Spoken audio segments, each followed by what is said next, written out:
할렐루야. 하나님의 은혜와 평강과 위로가 함께 하시기를 축원합니다. 여러분, 엑스트라 마일이라는 말을 들어보셨습니까? 빈자의 성녀로 불리는 테레사 수녀는 인도 콜카타 빈민가에서 평생을 헌신했습니다. 그리고 1979년 노벨 평화상을 받았습니다. 그때 노벨 평화상 상금 전액과 노벨상을 받은 사람을 축하하기 위해 축하회원을 여는데 이 테레사 수녀가 그럴 필요가 없다. 지금 내가 사역하고 있는 콜카타 빈민 지역에는 굶고 병들고 그리고 드러누워 있는 사람들이 너무나 많은데 그들에게 써야 되겠다. 그러면서 상금과 축하연에 들어가는 돈 전부를 가난한 이들을 위해 기부했습니다. 굉장한 센세이션을 일으켰습니다. 그 전에도 그 이후에도 이런 일은 없습니다. 1997년 9월 5일 테레사 수녀는 87살의 나이로 인도 콜카타에서 선종하셨습니다. 테레사 수녀가 목사인 제게 아주 깊은 인상을 준 이야기가 있습니다. 테레사 수녀가 주로 했던 일은 가난하고 병들고 행력병자들을 돌보는 것이었어요. 그 사람들에게 한 번도 예수를 믿으라고 말하지 않았다는 거죠. 하지만 그곳에 사는 인도 사람들은 테레사 수녀에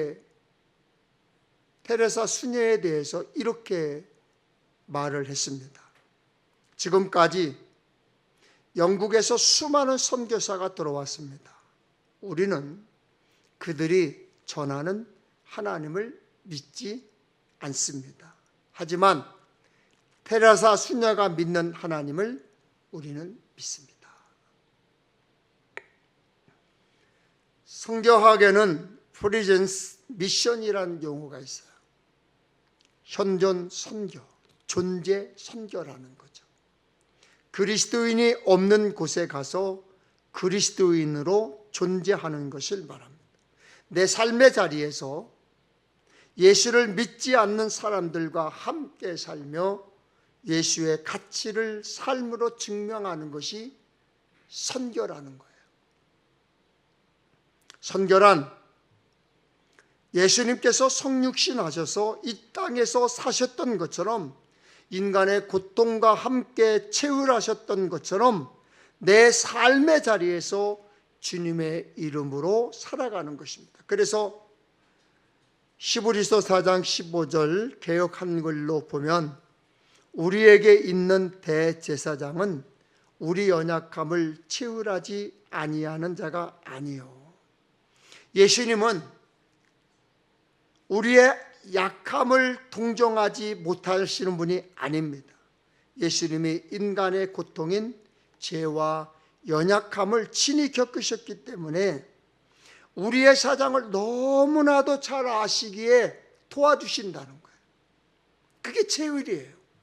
동정이에요. 요즘 한국 교회의 위치가 예전과 많이 다름을 몸소 느껴요. 사회로부터 존중보다는 많은 비난과 지탄을 받고 있습니다. 더는 세상 사람들이 교회 다니는 사람들에게 복음을 들으려 하지 않습니다. 왜 그렇습니까? 세상이 원하는 것은 크리스천의 입을 통해 전해지는 복음이 아니라 그들의 삶에서 드러나는 복음을 보고 싶어 하기 때문이에요. 그리스도인의 삶은 그의 믿음을 비추죠. 성도가 하나님의 말씀을 살아날 때 세상은 우리를 통해 살아가신 그리스도의 능력을 목격하고 온전한 믿음에 이르게 될 것입니다. 그래서 오늘 제목을 엑스트라 마일이라고 정했습니다. 말보다 삶으로 증명하라는 것이죠. 말보다 삶으로 증명하라. 우리의 믿음은 행동이 증명합니다. 말씀을 듣기만 하면 신앙의 위기가 닥쳐요. 신앙의 위기는 언제 찾아옵니까? 우리 입술의 고백과 행동이 다를 때 찾아와요. 쉐인 클레어 보닛은 믿음은 행동이 증명한다라는 책이 있습니다. 이 책 내용 중에 아주 인상 깊은 문장이 있습니다. 우리는 얼마든지 가난한 사람들을 도울 수 있습니다. 그리고 그렇게 하면 세상 사람들에게 칭찬받을 것입니다. 하지만 우리가 예수님처럼 살면 세상은 우리를 십자가에 못 박을 것입니다. 저는 이 내용을 읽고 충격에 휩싸였어요. 예수님처럼 산다는 것, 예수를 말하는 것보다 훨씬 더 파괴력이 있어요. 세상을 놀라게 할 수 있는 강력한 영향력과 능력이 있어요. 신약 성경 중 히브리서는 믿음을, 야고보서는 행함을 강조하고 있어요. 저는 66권 성경을 다 좋아하지만 그 중에서 꼽으라 그러면 로마서와 요한복음을 좋아하고 그리고 야고보서를 굉장히 좋아합니다.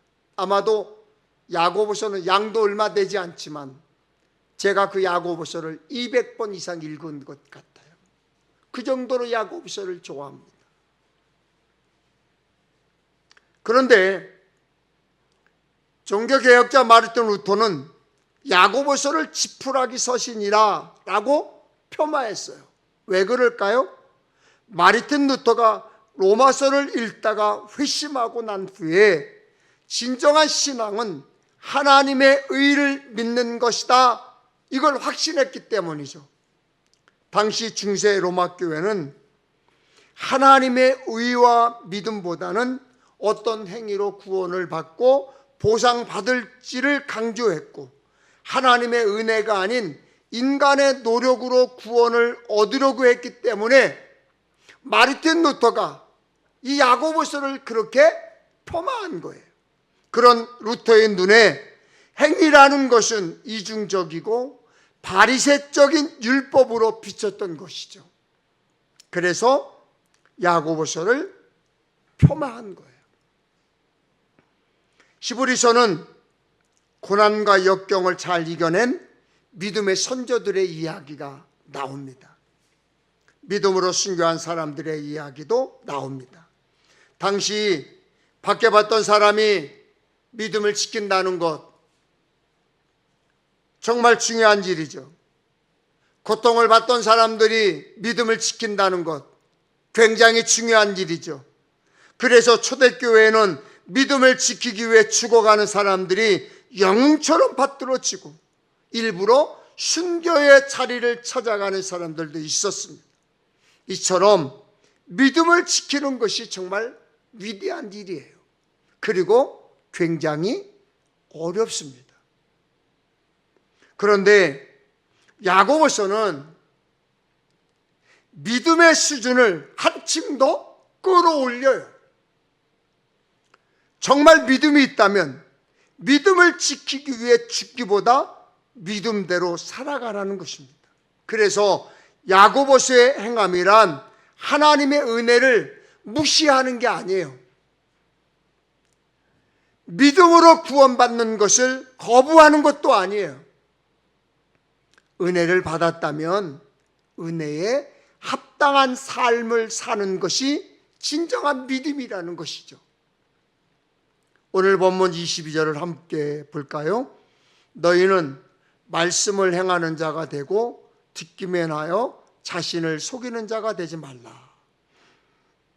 말씀대로 행하지 않는 자, 자기를 속이는 자라고 그러잖아요.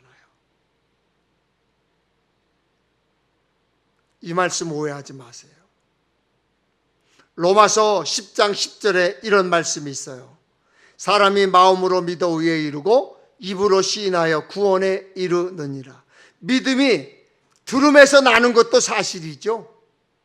우리의 마음으로 믿어 의를 얻는 것도 사실이죠. 우리가 입으로 시인하여 믿음을 확증할 때 구원에 이르는 것도 맞습니다. 하지만 듣기만 하는 것이 문제예요. 말씀을 듣기만 하는 게 문제예요. 하나님의 말씀은 반드시 반응을 요구해요. 말씀에 반응하는 것이 행함입니다. 듣고 믿고 시인하는 것이 행함으로 이어지지 않는 것은 자신을 속이는 거라는 거예요. 행함으로 구원받지 못하지만 행함으로 온전한 신앙을 이루어 간다는 것이죠. 오늘 본문 23절 24절을 보면 아주 흥미롭습니다. 누구든지 말씀을 듣고 행하지 아니하면 그는 거울로 자기의 생긴 얼굴을 보는 사람과 같아서 제 자신을 보고 가서 그 모습이 어떠했는지를 곧 잊어버리거니와. 행하지 아니하면, 말씀을 듣고 행하지 아니하면 그 믿음이 무엇인지 곧 잊어버린다는 거예요. 우리가 많이 경험하는 것이 있어요. 말씀을 듣다가, 말씀을 보다가, 기도하다가 우리 마음 막 뜨거워져. 감동이 막 와. 그래서 그 뜨거워짐과 감동을 어떻게 감당할 수가 없어. 그런데 그 뜨거움과 감동이 행동으로 이어지지 않으면 곧 식어버려. 시간이 갈수록 점점 희미해져요. 그러면서 여러분 뭐라고 고백해요? 첫날 첫 예수를 믿었을 때 그 뜨거움을 모르겠다. 잊어버렸다.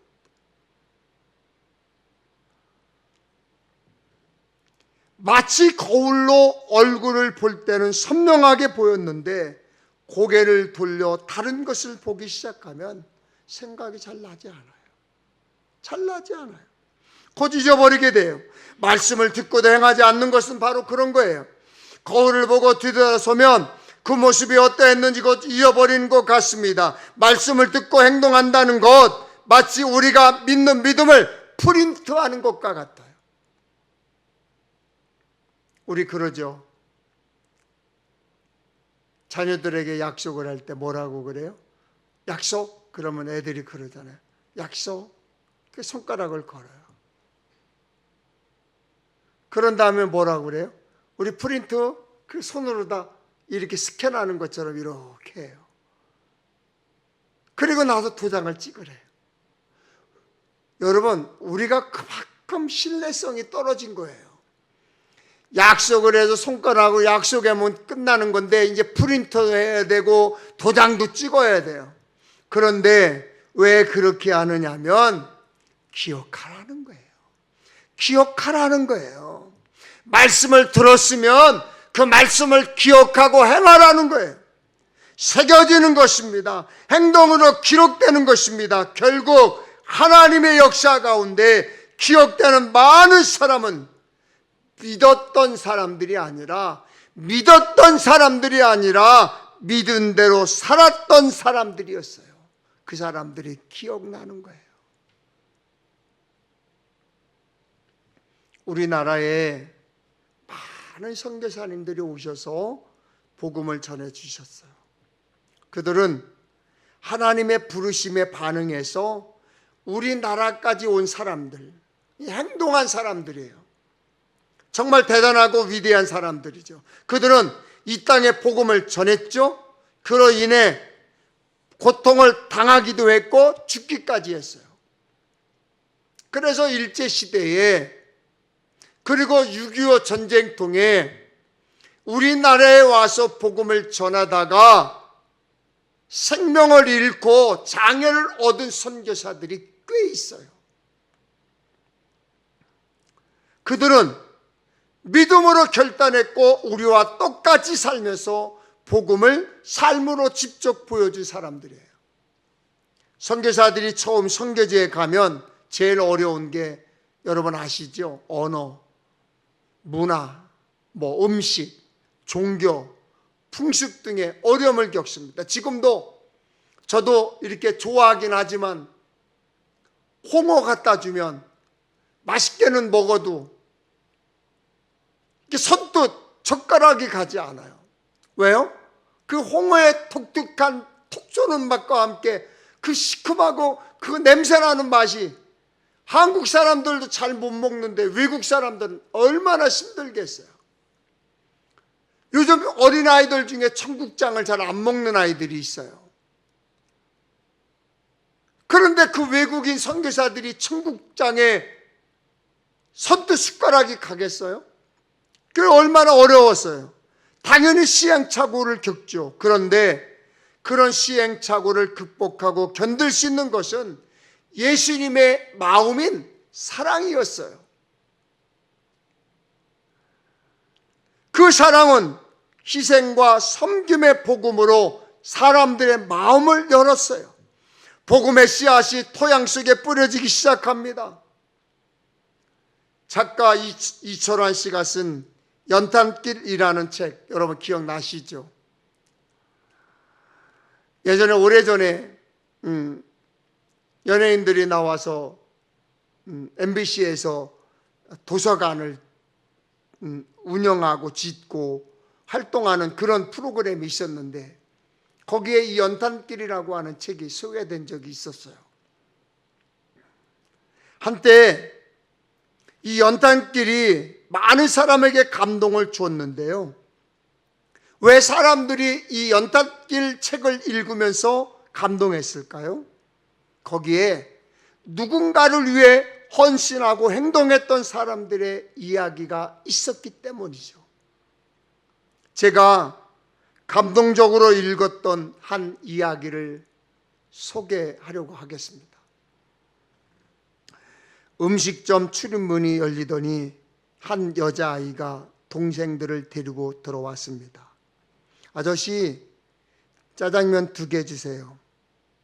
그런데 이내 언니는 왜 안 먹어? 응, 점심 먹은 게 체했나 봐. 우리도 엄마 아빠가 계셨으면 좋겠다. 바로 그때 아주머니가 주방에서 나왔습니다. 너 혹시 이내 아니니? 네, 맞는데요. 누구세요? 나 모르겠니? 영선이 아줌마. 내가 어릴 때 한 동네 살았는데 기억이 안 나는 모양이구나. 그나저나 엄마 아빠 없이 어떻게들 사니? 그제야 아이들의 얼굴에 환한 미소가 번졌습니다. 조금만 기다려. 아줌마가 맛있는 거 해줄게. 잠시 후 자장면 3그릇과 탕수육 1접시를 내어왔습니다. 음식을 먹는 동안 그녀는 아이들을 바라보고 있었습니다. 안녕히 계세요. 그래, 잘 가라. 짜장면 먹고 싶으면 언제든지 와. 알았지? 네. 돌아가는 아이들의 뒷모습이 힘겨워 보였습니다. 아저씨는 물었습니다. 누구네 집 아이들이지? 사실은 나도 모르는 애들이에요. 엄마 아빠가 없는 아이들이라고 해서 공짜로 음식을 주면 아이들이 상처받을까 봐 엄마 친구라고 하면 아이들이 또 올 수도 있고 해서. 왜 이 연탄길에 나온 이 이야기가 감동적이었을까요? 아마도 그런 상황을 보고 마음이 아프지 않을 사람 있을까요?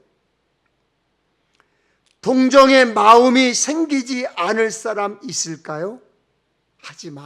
하지만 식당 아줌마처럼 적극적으로 돕는 사람이 많지 않기 때문에 감동을 주는 거예요. 왜 증명하지 않습니까? 행동하지 않기 때문이에요. 왜 증명하지 않습니까? 증명을 보이지 않기 때문이에요. 한국교회 선교 초기에 부흥의 역사가 일어나고 복음이 빠르게 사람들에게 파고 들어갔던 이유는 바로 이런 행동이 있었기 때문이에요. 말씀을 준비하면서 저는 충청남도 공주에서 사역한 선교사들을 기억해 냈습니다. 그들의 삶을 보면 진실성을 강하게 느꼈기 때문입니다. 당시 외국인에게 그렇게 호의적이지 않았던 환경임에도 선교사들이 조선의 백성들에게 강력한 감동을 주었던 이유가 뭘까? 무엇보다 그들의 삶에서 믿음으로 사는 것이 무엇인지 보여줬기 때문이에요. 믿음이 행함으로 나타날 때 풍성한 성령의 열매를 맺게 되는 거예요. 믿음이 여러분의 삶에서 드러날 때 많은 사람들에게 능력을 나타나 보이는 거예요. 공주는 샤프 선교사와 그의 부인 사 에리시의 영향이 참 컸습니다. 사진 보이시죠? 이들의 믿음의 행함은 이례적 사건으로 끝난 것이 아니라 삶의 변화까지 끌어냅니다. 이들의 믿음이 거울로 보는 것처럼 잊힌 얼굴과 같은 것이 아니라 당시 복음을 받아들인 우리 백성들의 마음에 새겨진 것이죠. 여러분, 건물 사진 하나, 기억자 건물 사진이 나오는데요. 사프 선교사 부부는 이제 언덕 위에 2층짜리 붉은 벽돌 집을 졌어요. 사탁이 완공되자 마을 사람들에게 집을 공개했는데, 그러면서 선교에 차질이 없도록 기도하고 성경 읽고 찬송을 불렀습니다. 예수님을 모시고 사는 생활이 곧 천당 생활이다, 이걸 보여주고 싶었던 거죠. 이런 전도 방법을 구경 미션이라고 그러는데, 다른 선교사들에게도 적극적으로 권장을 했다고 그래요, 이 샤프 선교사가. 그런데 선교 초기에는 이처럼 예수님을 믿게 된 경우가 종종 있었어요. 그래서 한국인 최초 목사인 김창식 목사님, 광주 최초 목사인 최홍종 목사님, 민중 목회자 전덕기 목사님도 선교사 가족의 생활 모습에 감동해서 예수님을 믿기 시작을 했다고 그래요. 그리고 특히 이제 공주에서 복음이 전파될 수 있었던 것은 이 샤프 선교사의 부인인 사 에리시의 실천적 행함이 결정적인 역할을 하게 됩니다. 안타깝게도 샤프 선교사는 1906년 2월 말 사경의 인도를 위해 논산에 갔다가 발진 티푸스에 걸려 사망을 합니다. 하나님께서 더 쓰시면 좋았을 텐데, 그렇게 예수 잘 믿고 충성하던 사람이라면 실병도 왔다가 도망가야 되잖아요. 그런데 종종 우리가 이해할 수 없는 일들이 일어나잖아요. 아마도 하나님을 잘 알지 못했던 공주 사람들도 그런 생각이 들었나 봐요. 백성들은 샤프의 갑작스러운 죽음에 충격을 받았어요. 그들이 생각할 때, 천당 사람들도 죽는구나, 그것도 병들어 죽는구나, 실망감을 가진 사람들이 있었던 것이죠. 하지만 자기 몸을 돌보지 않고 마을 곳곳에 찾아다니면서 복음을 전하다 죽은 그의 모습에 감동한 사람들이 더 많았다는 거예요.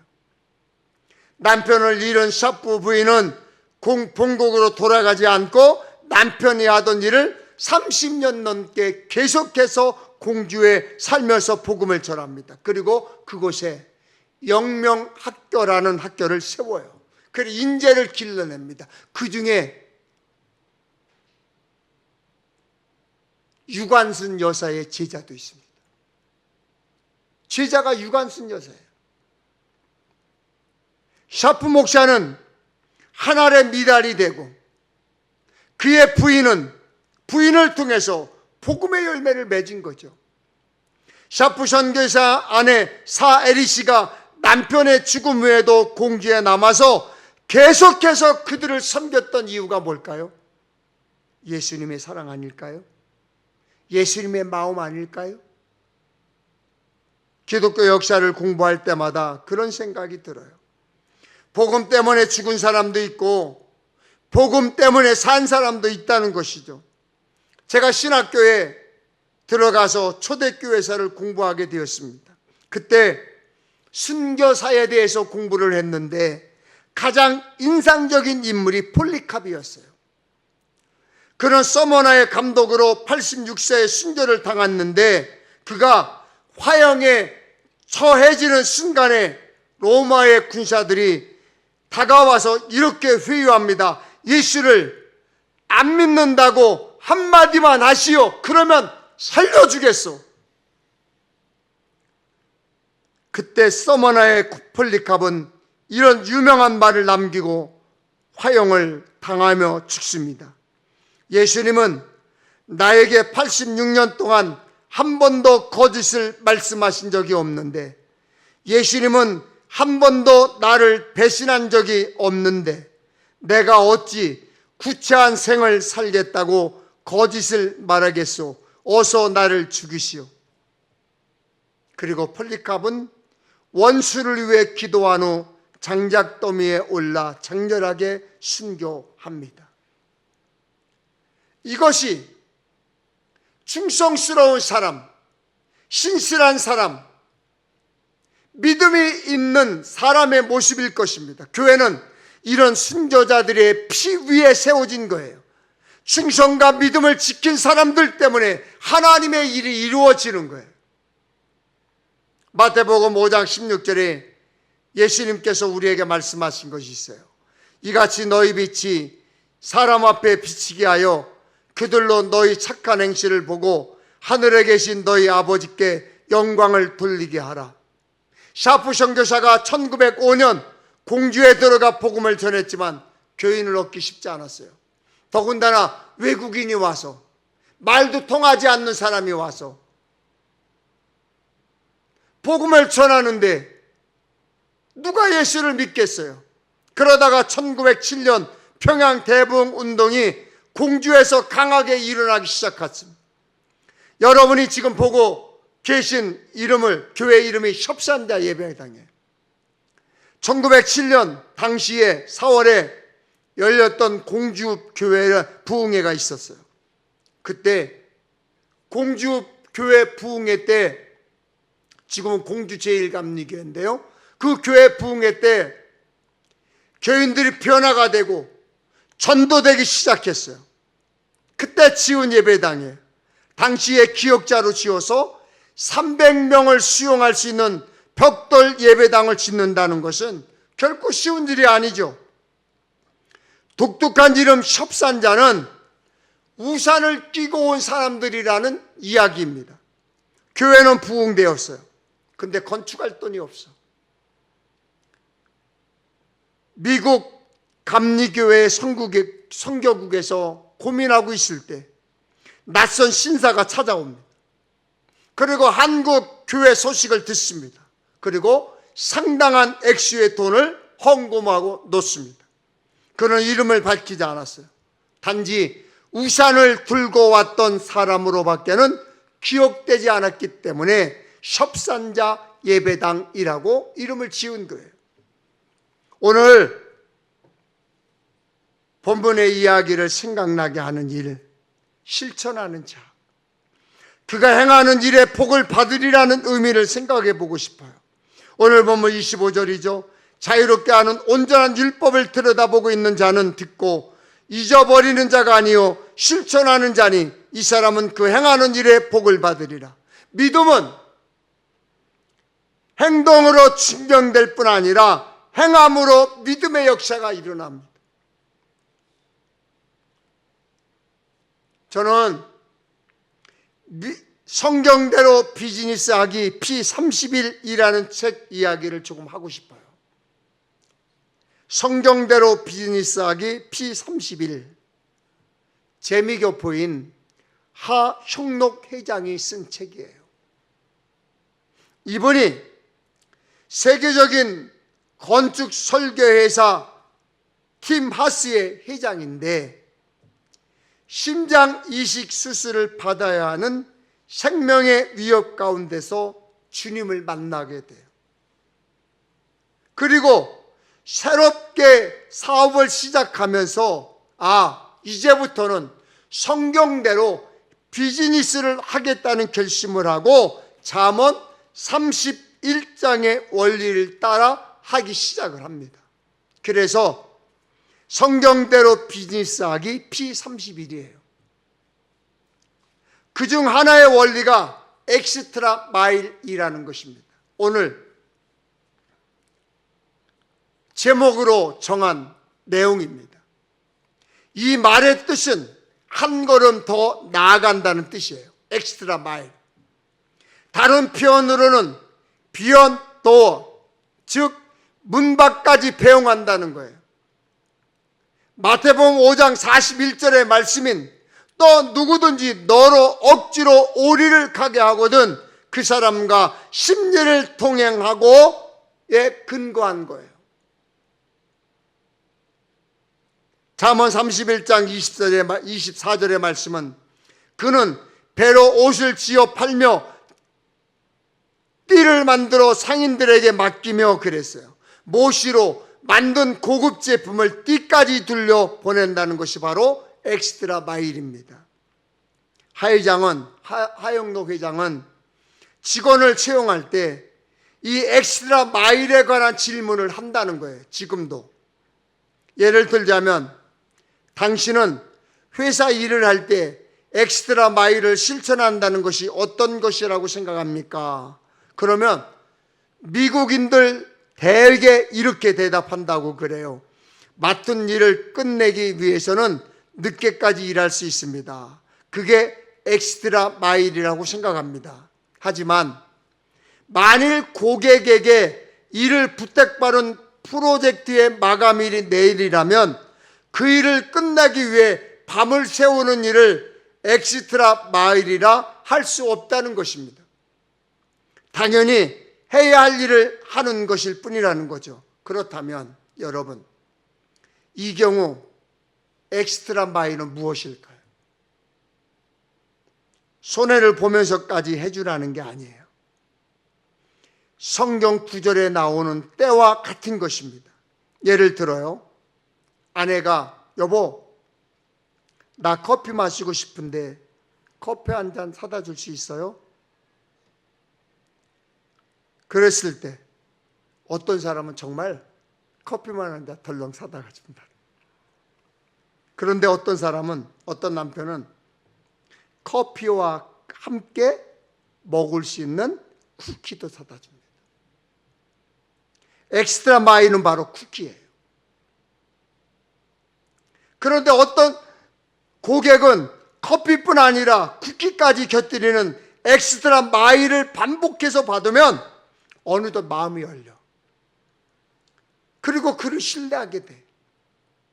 아내의 마음을 얻기 위해서는 남편의 마음으로 고객을 대하는 것이 중요한 거예요. 그래서 엑스트라 마일이에요. 이 땅에 복음을 살았던 사람들의 삶을 보면서 이런 생각을 합니다. 엑스트라 마일을 산 사람들이구나. 성경을 믿기 때문에, 성경을 믿기에 성경대로 살아간 사람들의 이야기구나. 그런 생각 말이죠.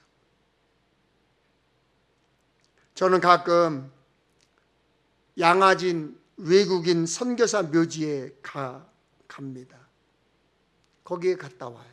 갔다가 선교지에 가서 한 바퀴 비행 돌고 묵상하고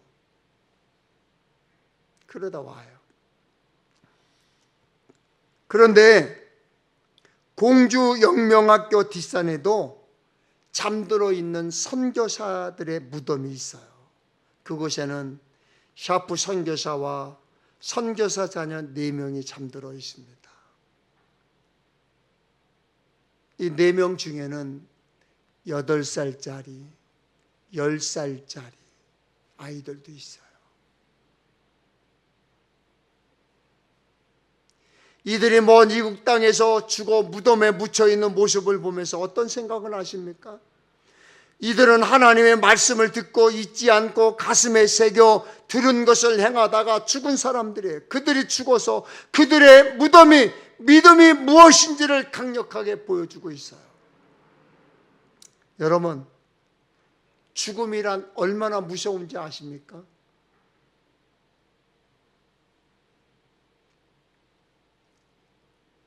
우리 나이 먹은 사람들만 죽는 게 무서운 게 아니에요. 어린 아이들도 죽는 게 무섭다는 것을 알고 있어요.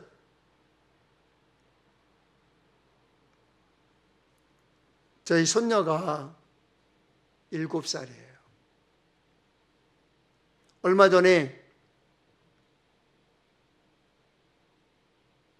저희 아들 부부가 와서 아버지,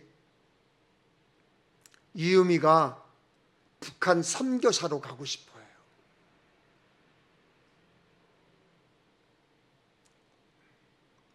그래서 그래? 어떻게 했니? 칭찬을 해줬다.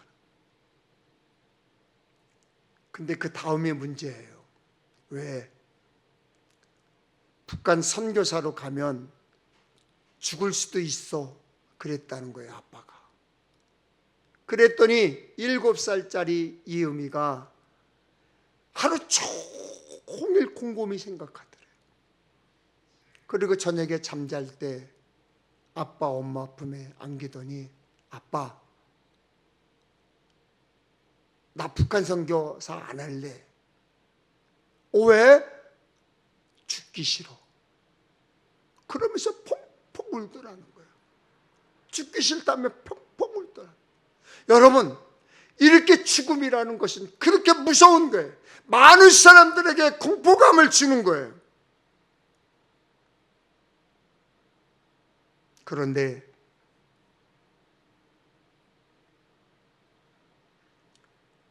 먼 이국 땅까지 와서 복음을 전하다가 하나님의 부르심에 반응해서 복음을 전하다가 죽은 이 사람들의 무덤을 보면서 우리는 어떤 생각이 듭니까?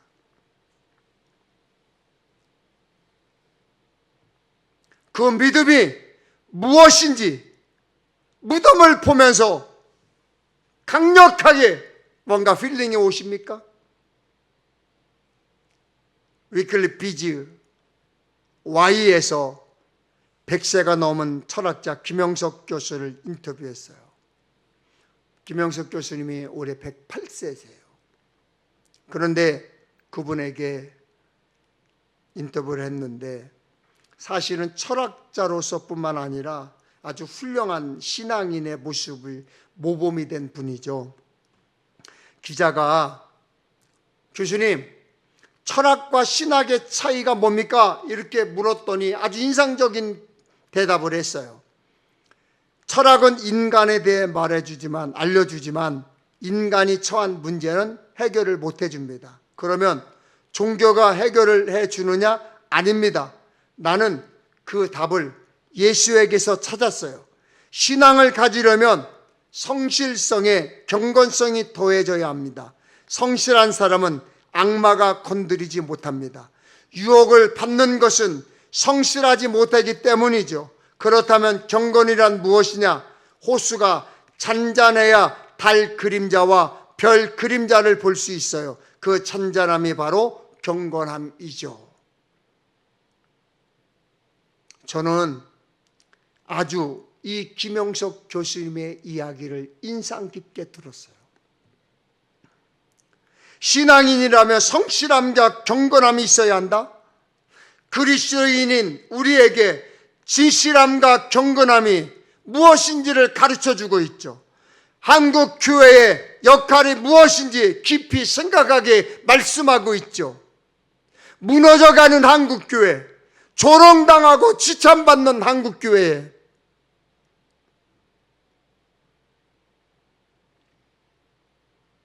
깊은 고민을 안겨주고 있죠.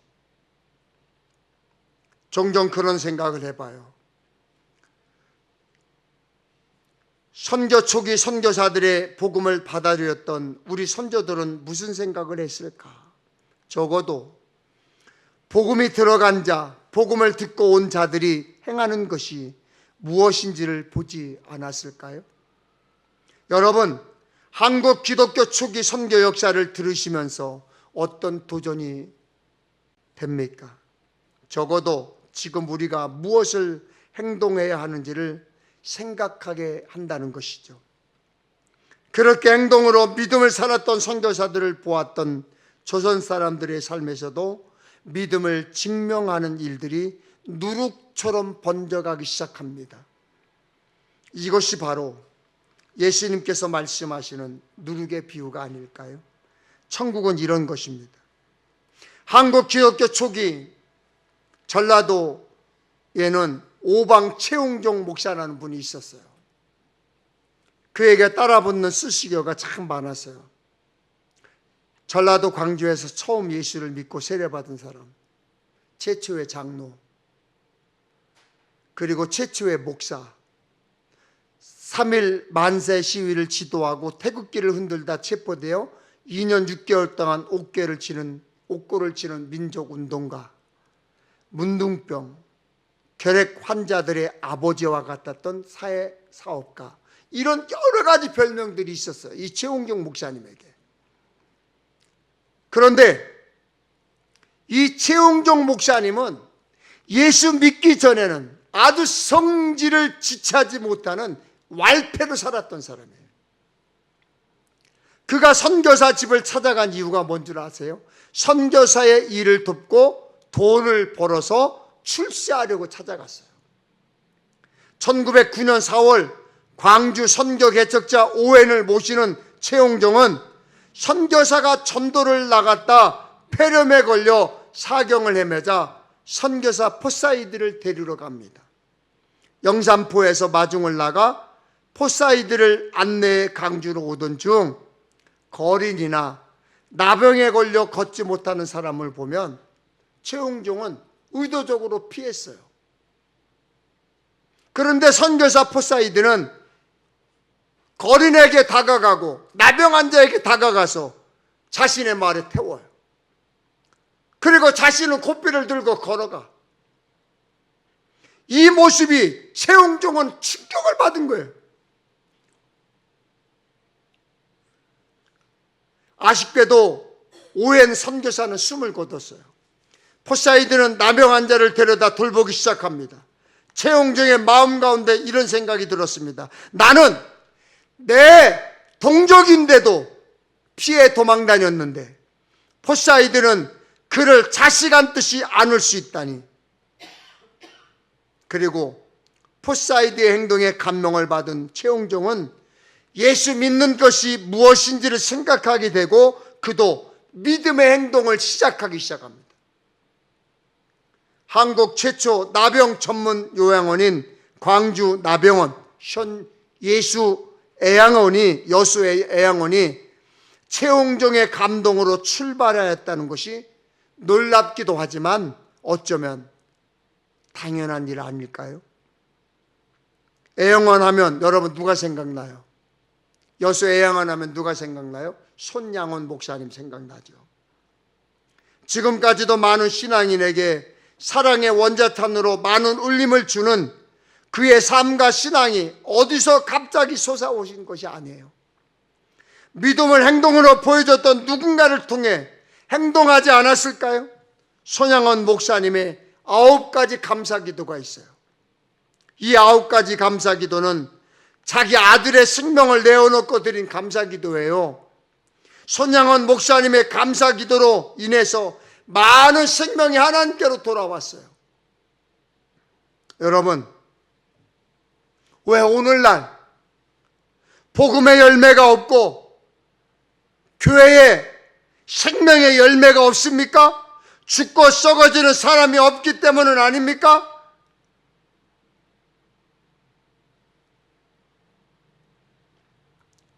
말씀을 마치려고 합니다.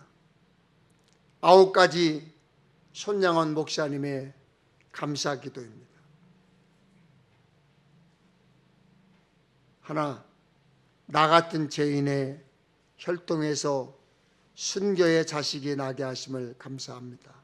둘, 허다한 많은 성도들 중에서 어찌 이런 보배를 내게 맡겨주신지 감사합니다.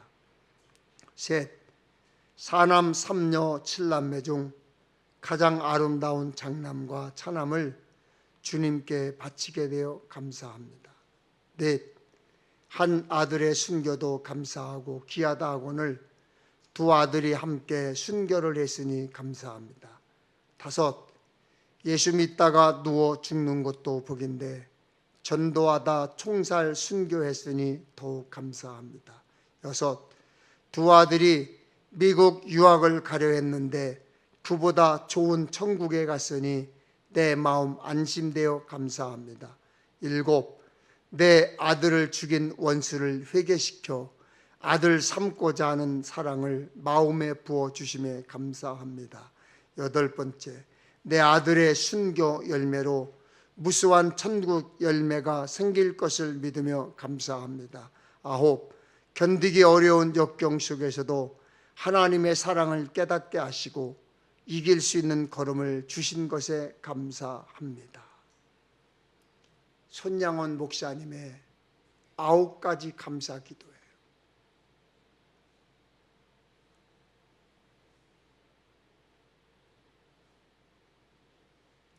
믿음이 행동으로 나타날 때 믿음이라는 것을 다시 한번 생각하게 돼요. 그가 죽어 수십 년이 흘러서도 믿음의 흔적이 분명하게 남아 있는 것은 그 믿음을 행동으로 살았기 때문 아닐까요? 그렇다면 우리가 남길 선명한 믿음의 흔적은 무엇입니까? 우리의 자녀가 따라올 선명한 발자국은 무엇입니까? 하늘의 미랄이 그렇듯이, 누룩이 그렇듯이 믿음으로 살아간 삶의 행동 역시 절대 헛되지 않음을 믿습니다. 아멘. 아멘. 찬양하겠습니다.